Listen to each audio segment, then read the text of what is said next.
baereire emeroberio serikali ya Kenya yabekire koenekia ukũigũrũ kwa mabaga y'echigasi gũkwana asomoyiga o Africa Employment Summit 2025 kidiki nigatebire abasaya bange nigo bagenderete gokonyeka ase emeroberio ya serikali ase abasabire baibeke buya erio kwegendereria.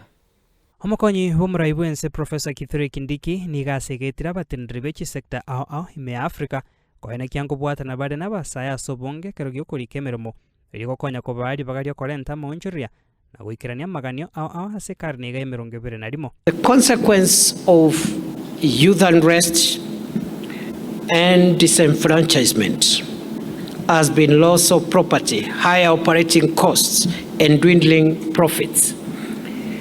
And therefore, the youth unemployment challenge presents the greatest opportunity for the social justice agenda that we are gathered here today to speak of. This is the Africa we must dream of and actualize in our lifetime. An Africa of the 21st century, which will be powered by young people, and where technology and public-private partnerships will define our success. It is possible to transform Africa in our lifetime. Asensemo yae mwaziri oleba Dr. Alfred Mutua nigaereire ne serikali nigo yarura mabaga manga sabasai na bakenya nigo bairwete kurwa bokoreri bwabo asoko enekia ense ya Kenya amonoro gongoro Africa gokinarore igangatebire kurwa sense ya Kenya nigekoragwa mono murai bwense. When the Almighty God decided he wanted to build an ark to save the people, he looked for a laborer called Noah. And Noah was able to work together and get the ark moving with his family. The government of Kenya has worked very hard to ensure that there is collaboration between the government, the employers, and the workers for generations to come. The government of Kenya is the largest employer, and our president is employer number one.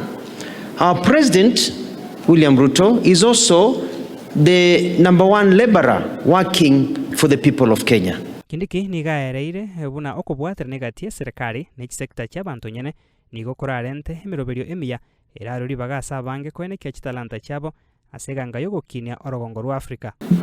It should be inspiring to see business enterprises recognizing and profiling those amongst them, or even those amongst us in the public sector, who espouse the long-lost values of integrity, honesty, hard work, transparency, and care for others.